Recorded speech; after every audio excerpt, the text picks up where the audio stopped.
मुख्यमंत्र्यांची वनताराच्या वरिष्ठ अधिकाऱ्यांसोबत चर्चा झाली आहे। या घडीची महत्त्वाची बातमी, धार्मिक भावनांचा सन्मानच करतो असं वनताराकडून सांगण्यात आलेलं आहे। माधुरीला नांदणी मठाकडे देण्यासाठी याचिकेत सहभागी असल्याचं म्हटलं गेलंय। हत्तीणीचा ताबा घेण्याचा आमचा प्रयत्न नव्हता असं वनताराकडून सांगण्यात आलेलं आहे। आम्ही फक्त सुप्रीम कोर्टाच्या निर्णयाचं पालन केलं असं वनतारा म्हणतंय। पाहूया आपण या सगळ्या संदर्भात मुख्यमंत्री देवेंद्र फडणवीसांनी काय ट्विट केलंय। वनतारा व्यवस्थापनाच्या वरिष्ठ अधिकाऱ्यांसोबत आज मुंबईत सविस्तर चर्चा केली। माधुरी पुन्हा सुखरूप नांदणी मठाकडे परत नेण्याकरता राज्य सरकारनं जी याचिका करण्याचं ठरवलं,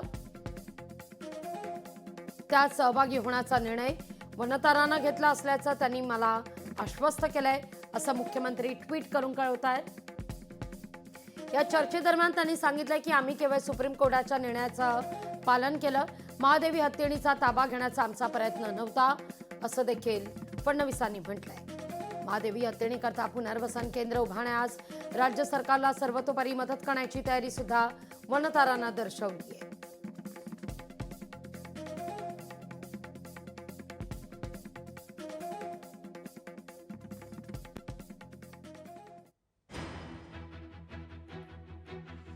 आपण पाहतोय वनताराच्या वरिष्ठ अधिकाऱ्यांसोबत आज सकाळच्या सत्रात मुख्यमंत्री देवेंद्र फडणवीसांची चर्चा झालेली आहे, तेव्हाची ही दृश्य।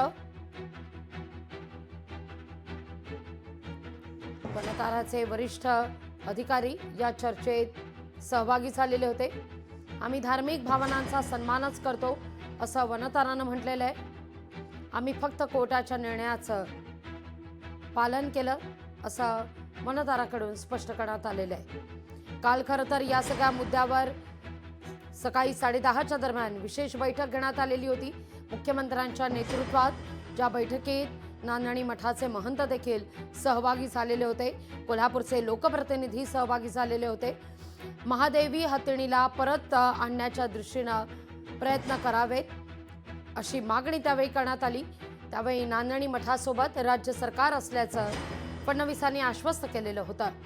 या बैठकीला 24 तास उलटत नाही तोच मुख्यमंत्री देवेंद्र फडणवीसांनी वरिष्ठ अधिकाऱ्यांसोबत वनताराच्या बैठक घेतलेली आहे आणि हा प्रश्न मार्गी लावण्याच्या दृष्टीनं पावलं उचलण्यास सुरुवात केल्याची ही दृश्य आपण या क्षणी पाहतोय।